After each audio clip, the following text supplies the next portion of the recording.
السلام علیکم ورحمۃ اللہ وبرکاتہ۔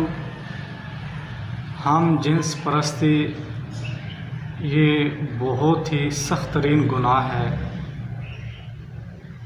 اس کے لیے سخت ترین وعیدیں بھی آئی ہیں۔ احادیث میں آپ صلی اللہ علیہ وسلم نے ایسے فعل کو، ایسے کام کو ملعون قرار دیا ہے، اور اللہ تبارک و تعالی نے ایک قوم جو اس کام میں ملوث تھی، اس کی اصلاح کے لیے اللہ تعالیٰ نے ایک پیغمبر کو بھیجا، ایک اپنے پسندیدہ انسان کو بھیجا۔ اللہ تبارک و تعالیٰ نے قرآن مجید میں ارشاد فرماتا ہے، وَلُوطًا إِذْ قَالَ لِقَوْمِهِ أَتَأْتُونَ الْفَاحِشَةَ مَا سَبَقَكُم بِهَا مِنْ أَحَدٍ مِنَ الْعَالَمِينَ۔ اور لوط علیہ السلام نے اپنے قوم سے کہا، کیا تم فحاشی کو آتے ہو؟ ما سبقکم بہا من احد من العالمین، یہ ایک ایسا گناہ ہے تم سے پہلے کسی نے یہ گناہ نہیں کیا ہے۔ اس آیت سے دو باتیں واضح ہوتی ہیں۔ نمبر ایک کہ یہ ہم جنس پرستی جو ہے یہ فحاشی والا کام ہے، اور اللہ تبارک و تعالی نے دوسری آیت میں ارشاد فرمایا، وَيَنْهَا عَنِ الْفَحْشَاءِ، اللہ تبارک و تعالی ایسے کاموں سے روکتا ہے، اللہ تعالیٰ منع کرتا ہے، حرام کام ہے، یہ جائز نہیں ہے۔ قُلْ إِنَّمَا حَرَّمَ رَبِّيَ الْفَوَاحِشَ مَا ظَهَرَ مِنْهَا وَمَا بَطَنَ، ہر قسم کی فحاشی والا کام اللہ تعالیٰ نے اس کو حرام قرار دیا ہے، چاہے وہ ظاہری کی جائے چاہے وہ باطنی ہو، ہر حالت میں وہ کام کیا ہے اللہ تعالیٰ نے حرام قرار دیا ہے۔ ما سبقکم بہا من احد من العالمین، ہم جنس پرستی کا آغاز قوم لوط سے ہوا ہے۔ اس سے پہلے اللہ تعالیٰ فرماتے ہیں، لوط علیہ السلام اپنے قوم کو کہتے ہیں، ایک ایسا کام ہے تم سے پہلے کسی انسان نے نہیں کیا، جہان والوں میں سے کسی نے نہیں کیا ہے، یہ فطرت کے بھی خلاف ہے، فطرت بھی اس کی اجازت نہیں دیتی ہے، شریعت بھی اجازت اس کی نہیں دیتی ہے۔ انکم لتاتون الرجال شہوۃ من دون النساء، پیغمبر لوط علیہ السلام نے اپنے قوم کو کہا، بے شک تم اپنی شہوت کو پورا کرنے کے لیے مردوں کے پاس آتے ہو، عورتوں کو چھوڑ دیتے ہو۔ بل انتم قوم مسرفون، بلکہ تم حد سے بڑھنے والے قوم ہو۔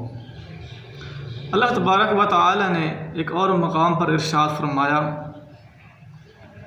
اتأتون الذکران من العالمین وتذرون ما خلق لکم ربکم من ازواجکم بل انتم قوم عادون۔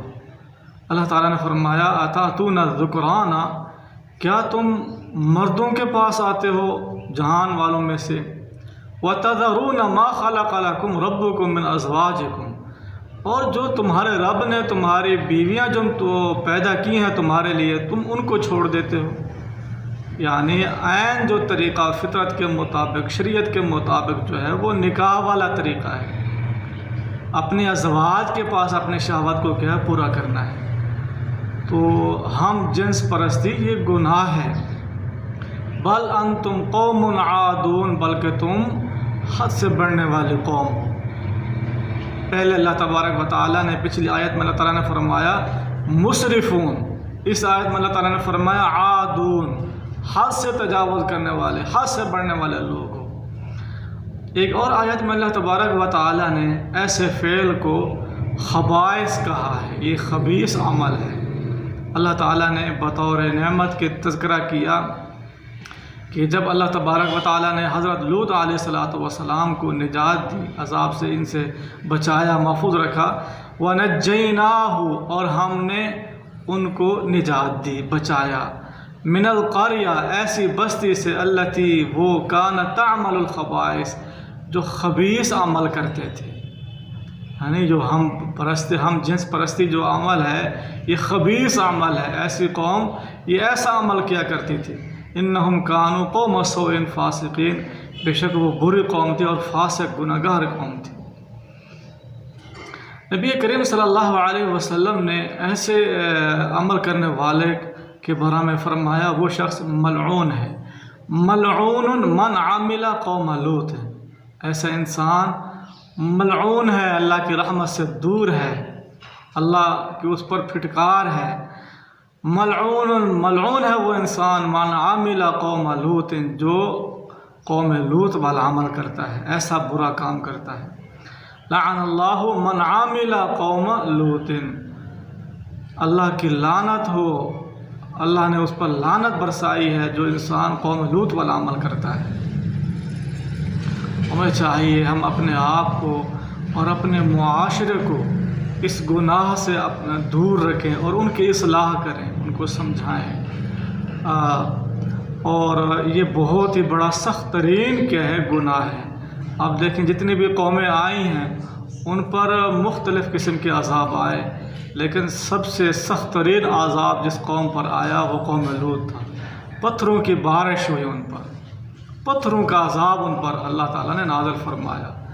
تو حالیہ ہی میں پاکستان میں سیلاب اللہ کا آیا، اللہ کا عذاب آیا، اس کی صورت میں آیا۔